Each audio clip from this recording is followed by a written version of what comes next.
আসসালামু আলাইকুম। পঞ্চম শ্রেণীর শিক্ষার্থীরা, আজকে তোমাদের সামনে হাজির হয়েছি নতুন একটি ক্লাস নিয়ে। আজকে আলোচনা করব তোমাদের প্রাথমিক গণিত বইয়ের চতুর্থ অধ্যায় সাধারণ ভগ্নাংশ, পেজ নং 62, অঙ্ক নং 9, 10 এবং 11। অঙ্কগুলো ভালোভাবে বোঝার জন্য না টেনে সম্পূর্ণ ভিডিওটি দেখবা, কারণ অঙ্ক টেনে টেনে দেখলে কখনোই বোঝা যায় না।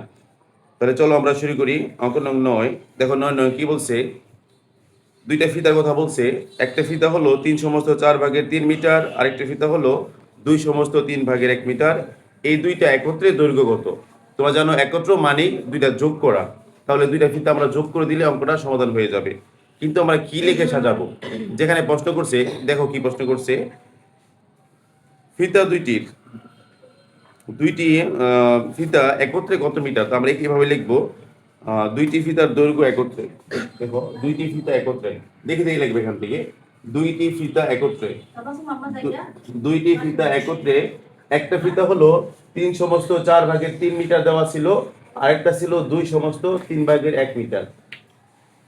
পূর্ণ সংখ্যার আগে পূর্ণ সংখ্যা, এটা হলো পূর্ণ সংখ্যা। পরে যে আমরা একটা প্রকৃত ভগ্নাংশ থাকবে, আমরা এটা কিভাবে বলবো? পূর্ণ সংখ্যাটার পরে একটা সমস্ত বলবো, 2/3/4। এখানেও 3/4/3। আর যেটা একত্র করতে বলছে আমরা যোগ করে দিব। দেখো এখানে দুইটা ভগ্নাংশ আছে, দুইটা ভগ্নাংশই মিশ্র ভগ্নাংশ। দুইটা ভগ্নাংশই কি? এটাও মিশ্র ভগ্নাংশ, এটাও মিশ্র ভগ্নাংশ। এটা মনে রাখবা, ভগ্নাংশের অঙ্কের মধ্যে যদি কখনো মিশ্র ভগ্নাংশ আসে, আমরা এটাকে অবশ্যই অপকৃত ভগ্নাংশ বানাবো। আর মিশ্র ভগ্নাংশকে কিভাবে অপকৃত ভগ্নাংশ বানায়? হর কোনো পরিবর্তন হবে না, হর আগে যা ছিল ঠিক তাই লিখবা, কিন্তু লবটা পরিবর্তন হবে। লবটা কিভাবে পরিবর্তন হবে? পূর্ণ সংখ্যার সাথে হর গুণ করবা। ভালোভাবে দেখো, পূর্ণ সংখ্যার সাথে হরটা গুণ করবা আর লবটা যোগ করবা। আমি তোমাদেরকে মিশ্র ভগ্নাংশকে অপকৃত ভগ্নাংশ বানানোর যে নিয়মটা আমি লিখে দিচ্ছি। দেখো, নিচে হর কোনো পরিবর্তন হয় না, হর যা ছিল ঠিক তাই থাকবে। আর উপরে লিখবা পূর্ণ সংখ্যা গুণ হর যোগ লব। এই নিয়মটা মেনে তুমি মিশ্র ভগ্নাংশকে অপকৃত ভগ্নাংশ বানাবো। দেখো, হর যা ছিল ঠিক তাই ছিল। এখন পূর্ণ সংখ্যা কোনটা? এই যে এটা হলো পূর্ণ সংখ্যা। এই পূর্ণ সংখ্যার সাথে হর গুণ করবো, তো 3×4 = 12 যোগ করবা লব। 12 আর 3 যোগ করলে কত হয়? 15। এই যোগের যোগ, এটাও দেখো মিশ্র ভগ্নাংশ। তাহলে হর যা ছিল ঠিক তাই থাকবে। এটা পূর্ণ সংখ্যার সাথে হরটা গুণ করবা, 3 × 6, 6 সাথে 1 যোগ করবা, 6 আর 1 = 7। এবার আমরা মিশ্র ভগ্নাংশকে অপকৃত ভগ্নাংশে প্রকাশ করে ফেললাম। এবার দেখো নিয়মটা শোনো। যদি দুইটা ভগ্নাংশের যোগ এবং বিয়োগ আমরা করতে চাই, তাহলে আমাদেরকে প্রথমে হরের লসাগু করতে হবে। 3 এবং 4-এর লসাগু করতে হবে। তোমরা ভগ্নাংশ কিভাবে লিখবা? আগে সমান সমান দিয়ে একটা দাগ দিবা, দাগের নিচে লসাগু লিখবা। 3 আর 4 কোনো সংখ্যা দিয়ে ভাগ যায় না, ভাগ না গেলে গুণ করে দিবা। 3 আর 4 লসাগু হবে 3×4 = 12। এবার উপরে আমরা কিভাবে লিখবো? এটা একটা নিয়ম, খুব ভালোভাবে মনে রাখবা। হর দিয়ে লসাগুকে ভাগ, লবের সাথে গুণ। হর দিয়ে লসাগুকে ভাগ, লবের সাথে গুণ। যাদের মন না থাকে তার জন্য আমি লিখে দিচ্ছি। প্রত্যেকটা ভগ্নাংশে হর দিয়ে লসাগুকে ভাগ করবা। লসাগুকে ভাগ যা হবে ওইটা দিয়ে আবার লবের সাথে গুণ করবা। লবের সাথে গুণ। এটা একটু তোমাদের যাদের মন থাকে না তারা একটু লিখে রাখবা। ধর আমি কি লিখছি? হর দিয়ে লসাগুকে ভাগ, লবের সাথে গুণ। এখানে হর হলো 4, লসাগু হলো 12। 4 দিয়ে 12 ভাগ করলে হবে 3। 3 দিয়ে আমরা লব 15 গুণ করবো, 3 15 45। এই যোগের যোগ, আবার হর দিয়ে লসাগুকে ভাগ করব, 3 দিয়ে 12 ভাগ করলে হয় 4। এই 4 দিয়ে আবার লব 7 গুণ করব, 4 7 28। এবার 28 আর 45 যোগ করলে হয় 73। দেখো, আর নিচে 12। এবার যে ভগ্নাংশটা আমি করছি, এটা দেখো একটা মিশ্র ভগ্নাংশ। কোনো অঙ্কের মধ্যে উত্তরটা যদি অপকৃত ভগ্নাংশ, কোনো ভগ্নাংশের অঙ্কের মধ্যে যদি লাস্টে অপকৃত ভগ্নাংশ থাকে, সেটাকে আমরা মিশ্র ভগ্নাংশ বানিয়ে দিব। তো অপকৃত ভগ্নাংশকে মিশ্র ভগ্নাংশ কিভাবে বানাইছি? এখানে 12 ভাজ্য হলো 73। 12 দিয়ে 73কে ভাগ করবো। দেখো 12 দিয়ে 73কে ভাগ করলে কত হয়? আমরা জানি 6 × 12 = 72, 6 × 12 = 72, 2 আছে 3 হবে 1 হলে। তো আমরা এটাকে মিশ্র ভগ্নাংশ কিভাবে বানালাম? এই ভাগফলটাকে প্রথমে লিখবা, তারপর ভাজকটাকে নিচে লিখবা, আর ভাগশেষটাকে উপরে লিখবা। অর্থাৎ উপরেরটা নিচে আর নিচেরটা উপরে লিখবা। অথবা অন্যভাবে মনে রাখা যায়, এখানে হর যা ছিল ঠিক তাই থাকবে, আর এই বাকশেষটা উপরে লিখে দিবা, আর ভাগফলটা প্রথমে লিখবা। তাহলে হয়ে গেল আমাদের প্রথম অঙ্কটা সমাধান। আশা করি সবাই বুঝতে পারছো। এবার আমরা দেখব অঙ্ক নং 10। দেখি 10 নয় কি বলছে। গীতার কাছে এক সমস্ত 6/5 লিটার ও মামনের কাছে 8/13 লিটার জুস আছে। কার জুসের পরিমাণ বেশি এবং কত বেশি? দুইটা প্রশ্ন করছে। কার জুসের পরিমাণ বেশি প্রথমে বলছে, আবার যার বেশি তারটা কত বেশি। তাহলে আমরা দুইটা প্রশ্নের সমাধান করব, কিন্তু এখানে দেখো তুলনা করছে। আমরা জানি তুলনা করতে হলে মানে কারটা বড় কারটা ছোট বের করতে হলে আমাদেরকে দেখতে হবে কোনো ভগ্নাংশের হর বা লব সমান আছে কিনা। এখানে যে দুইটা ভগ্নাংশ দিচ্ছি দেখো, এটার হর হলো 6 আর এটার হর হলো 8, এটার হর 11, এটার হর 13, লব 13। যেহেতু মিলে নাই, হরও মিলে নাই, লবও মিলে নাই, আমরা তুলনা করতে চাইলে আমাদেরকে হয়তো হরগুলা মিলাতে হবে, নয়তো লবগুলা মিলাতে হবে। আমরা হয়তো হরগুলা মিলাবো, 6 আর 8 এটা মিলাবো, নয়তো লবগুলা মিলাবো। তাহলে আমরা এটাকে হর মিলাই, আমরা সমহর বিশিষ্ট ভগ্নাংশে প্রকাশ করি। তো প্রথমে আমরা দেখে লিখবো গীতার জুসের পরিমাণ বা গীতার জুস আছে এক সমস্ত 6/5। এটা একটা মিশ্র ভগ্নাংশ। এই মিশ্র ভগ্নাংশকে আমি আগেই বলছিলাম, মিশ্র ভগ্নাংশ থাকলে আমরা অপকৃত ভগ্নাংশ বানিয়ে দিব। তো এই মিশ্র ভগ্নাংশটাকে আমরা অপকৃত বানাবো, কিন্তু এই মিশ্রকে আমরা অপকৃত বানাবো কিভাবে? এই যে এই নিয়ম অনুসারে, অর্থাৎ হর যা ছিল তাই থাকবে, আর লবটা পরিবর্তন হবে। কিভাবে পরিবর্তন হবে? পূর্ণ সংখ্যার সাথে হর গুণ করে লব যোগ করব, পূর্ণ সংখ্যার সাথে হর গুণ করে লব যোগ, তাহলে 6 কে 6 আর 5 যোগ করলে হয় 11। তাহলে আমরা এটাকে মিশ্র ভগ্নাংশকে অপকৃত ভগ্নাংশ বানাতে পারলাম। এবার আমরা চলে যাব মামনের জুস কত আছে। দেখো মামনের জুস আছে 8/13 লিটার। এটা এমনি অপকৃত ভগ্নাংশ, এটাকে আমার কোনো পরিবর্তন করতে হবে না। এখন দেখো এই ভগ্নাংশ আর এই ভগ্নাংশের হর, এই ভগ্নাংশের হর হলো 6 আর এই ভগ্নাংশের হর হলো 8। আমরা যদি সমহর বানাতে চাই তাহলে আগে এই হর দুইটা লসাগু করবা। তাহলে এখানে 6 ও 8 এর লসাগু, 6 ও 8 এর লসাগু 24, অথবা ভগ্নাংশ দুটির হর লিখে নিতে পারো। এখানে এই ভগ্নাংশ দুটির হর 6 ও 8 এর লসাগু, অথবা 6 ও 8 এর লসাগু লিখলে চলবে। এবার এই 24কে একবার আমরা প্রথমটার হর 6 দিয়ে ভাগ করব, আবার এই 24কে আমরা দ্বিতীয় ভগ্নাংশের হর 8 দিয়ে ভাগ করব। দেখো প্রথমকে 24কে আমরা 6 দিয়ে ভাগ করি, কত হয়? 24কে 6 4 হয়। যেহেতু আমরা 6 দিয়ে ভাগ করছি, 6 এর যে ভগ্নাংশটা আছে এটা লিখব, এবং এই ভাগফল দিয়ে লব এবং হর উভয় সংখ্যাকে গুণ করব। 11কে হর দিয়ে ভাগফল দিয়ে গুণ করবো, আবার 6কে গুণ করবো, তাহলে 4 11 44, 4 6 24। সেম একইভাবে দেখো এই লসাগুকে প্রথম বর্ণের হর দ্বারা ভাগ করছিলাম, এবার এই লসাগুকে দ্বিতীয় বর্ণের হর 8 দ্বারা ভাগ করবো। দেখো 24কে 8 দ্বারা ভাগ করবো, 24কে 8 দ্বারা ভাগ করলে 3 24 3। যেহেতু আমরা 8 দ্বারা ভাগ করছি, তো 8 এর পুরো ভগ্নাংশ লিখবা। এই পুরো ভগ্নাংশ লেখার পরে সমান সমান দুইটা আবার লিখবা। এই ভগ্নাংশ হর এবং লবকে উত্তর দিয়ে ভাগফল দিয়ে গুণ করবো। 13কেও 3 দিয়ে গুণ করবো, আবার এই 8কেও 3 দিয়ে গুণ করবো। তো 3 13 39 আর 3 24। এবার দেখো হরগুলা সমান হয়ে গেছে, এটার হরও 24, এটার হরও 24। তাহলে এটাকে বলা হয় সমহর বিশিষ্ট ভগ্নাংশ। তো নিয়মটা জানো, যদি হরগুলা সমান হয় তো উপরে যেটা বড় সেটাই কি বড়। তো দেখো এখানে 44 বড়, আমরা লিখছি যেহেতু এই 44টা বড়, কার থেকে বড়? 39 থেকে বড়, সেহেতু 44 যেহেতু বড়, 44-এর ভগ্নাংশ কোনটা ছিল? 6/11। এই 6/11টাও বড় হবে।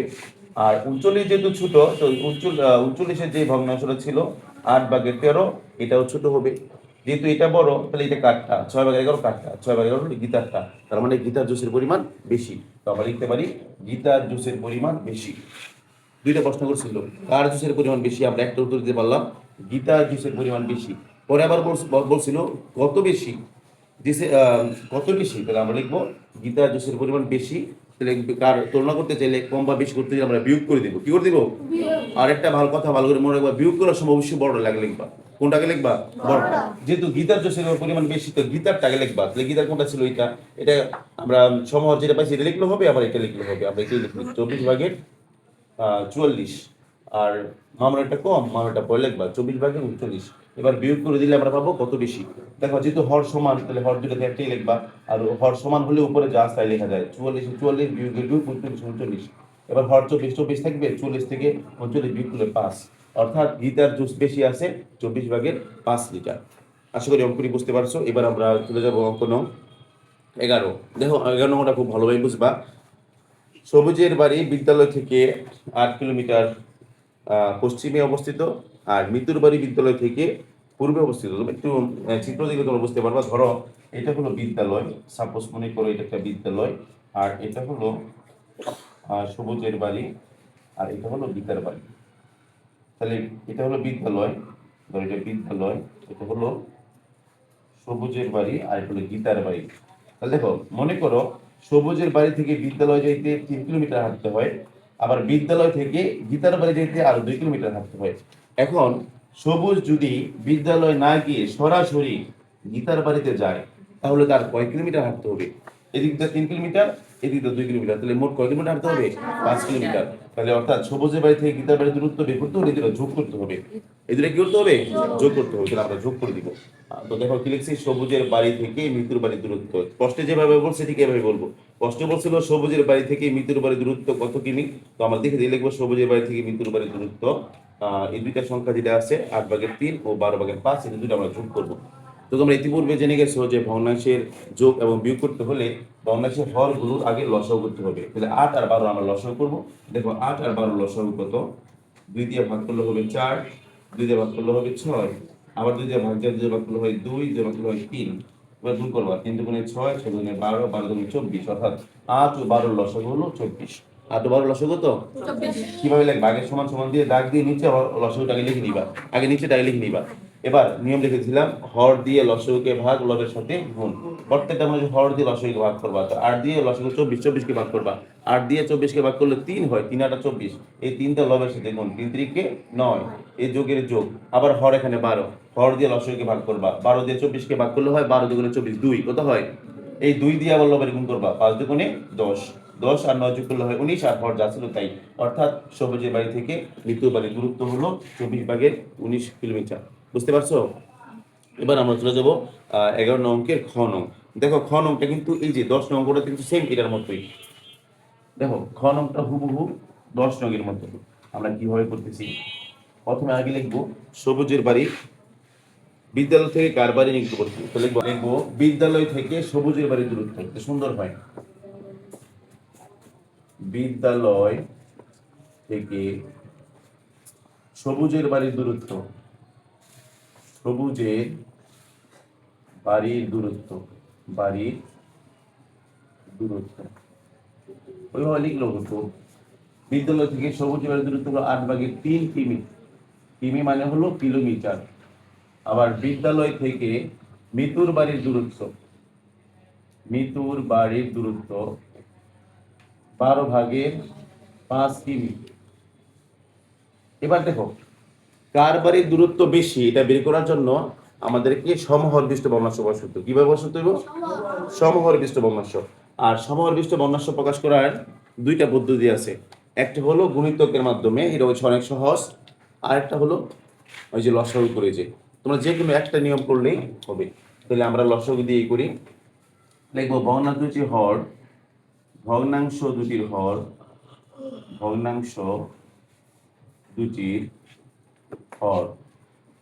প্রথমটা হর ছিল 8 আর পরেরটা হর ছিল 12, এর লসাগু, এর লসাগু 24। আমরা জানি একটু এক করছিলাম 8 আর 12 লসাগু 24। এবার 24কে একবার ভাগ করবা 8 দ্বারা, কত হবে? 3 আর 24।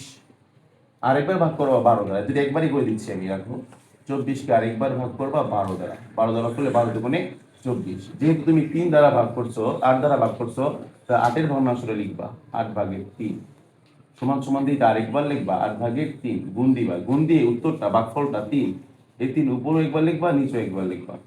3 3 9 হয়, 3 8 24।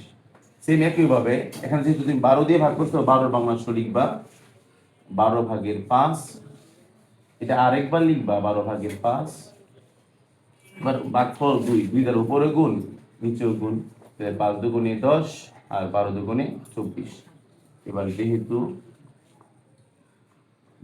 এই যে 24/9, এটা ছোট এটা বড়, তোমরা চাইলে পুরো ভগ্নাংশ লিখতে পারো, অথবা শুধু 9 লিখলে হবে। 9টা ছোট আর 10টা বড়, সেহেতু যেহেতু এখানে 9 ছোট, 9 ভগ্নাংশ কোনটা ছিল? 8/3, এটা হলো ছোট। আর 10 লিখছো, 10 কোনটা ছিল? মূলত 12/5, 12/5। তোমরা চাইলে কিন্তু এখানে পুরো ভগ্নাংশ লিখতে পারো, 24/9 পড়ে লিখতে পারো, আর 24/10 পড়ে লিখতে পারো। 9 লিখে লিখে লিখতে হবে। যেহেতু এটা ছোট, যাটা ছোট তারটাই কি নিকটবর্তী। প্রশ্ন করছিল বিদ্যালয় থেকে কার বাড়ি নিকটবর্তী, যেহেতু এটা ছোট, এটা কারটা ছিল 8/3, এটা ছিল বিদ্যালয় থেকে সবুজের বাড়ি। তো লিখবো অতএব বিদ্যালয় থেকে সবুজের বাড়ি নিকটবর্তী। অতএব বিদ্যালয় থেকে সবুজের বাড়ি নিকটবর্তী। সবুজের বাড়ি নিকটবর্তী, নিকটবর্তী মানে কাছে, নিকটবর্তী। বিদ্যালয় থেকে সবুজের বাড়ি নিকটবর্তী, এটা অ্যান্সার। আবার বলছিল সবুজ ও মৃত্যুর বাড়ির থেকে বিদ্যালয়ের দূরত্বের পার্থক্য লিখে দিবা। অতএব সবুজ ও মৃত্যুর বাড়ি থেকে বিদ্যালয়ের দূরত্বের পার্থক্য হয়েছে। বিদ্যালয়ের দূরত্বের পার্থক্য, তোমরা জানো পার্থক্য মানে হলো বিয়োগ, আমরা বিয়োগ করে দিব। সবুজে ও মৃত্যুর বাড়ি থেকে বিদ্যালয়ের দূরত্বের পার্থক্য করতে চাইলে যেটা বড় পার্থক্য মানে বিয়োগ, বিয়োগ বড়টাকে লিখবা। যেহেতু 24 ভাগের 10টা বড়, এই 24 ভাগের 10টা আগে লিখবা আর 24 ভাগের 9টা পরে লিখবা। কিমি মানে কিলোমিটার। এবার 24-এর 24, 10-এর 10 বিয়োগ 9-এর 9, 24 থেকে 24 লিখবা, 10 থেকে 9 বিয়োগ হলো 1 কিমি। অর্থাৎ দুজনের বাড়ি থেকে বিদ্যালয়ের দূরত্বের পার্থক্য হলো 24 ভাগের 1 কিলোমিটার। তোমরা যারা এভাবে করতে একটু কষ্ট লাগে, তোমরা অন্য একটা নিয়মটা পরিকল্পনা সহজভাবে করে দিচ্ছি, যেটাকে আমরা প্রথমে লিখবা বিদ্যালয় থেকে সবুজ বাড়ির দূরত্ব, বিদ্যালয় থেকে বিদ্যালয় বাড়ির দূরত্ব, পরে লিখবা এখানে একদম সহজভাবে বলে দিচ্ছি। যারা এটা খুব বুঝতে বেশি কষ্ট হয় তারা এইভাবে করবে। এখানে এদিকে ভগ্নাংশ লিখবা 8 ভাগের 3 সমান সমান দিবা, তারপর 12 ভাগের 5 সমান সমান দিবা। এখানে নিচে যেহেতু 8 আর 12 লসাগু 24, 24 হলো 8 পর্যন্ত নামতে পারবা। 12 কে 12, 12 দুগুণে 24, 5 কে 5, 5 দুগুণে 10। একইভাবে 8 এর নামতে পারবা 24 হলো 8 পর্যন্ত, 8 এ 8, 8 এ 8, 8 দুগুণে 16, 3 8 24, 3 একে 3, 3 দুগুণে 6, 3 3 9। দেখো এবার ফর্মুলা মিলে গেছে না? লিখবা যেহেতু, পরে বাকিটি লিখে দিবা, যেহেতু এত লিখে দিবা। বুঝতেছ? এটা আরেকটা নিয়ম, আমি আর বাকিটি করলাম না, পরে আমি লিখে দিবা যেহেতু 9 ছোট 10, সেহেতু এই 9 কোনটা, 9 8 ভাগের 3, 8 ভাগের 3 এটা ছোট, আর 10 কোনটা, 12 ভাগের 5। পরে লিখবা ওকে বিদ্যালয় থেকে এরকম করতে, পরে একটু লিখে দিবা। বুঝতে পারছো? যারা এইভাবে পারো, বা এইভাবে বললে বেশি সুন্দর হয়, এইভাবে পারলে করবা, যে এইভাবে না পারো জাস্ট এইভাবে করবা। বুঝতেছো? আশা করি সবাই সবগুলো অঙ্ক বুঝছো। পরবর্তী ক্লাসে নতুন কিছু অঙ্ক নিয়ে আমরা আবার হাজির হবো।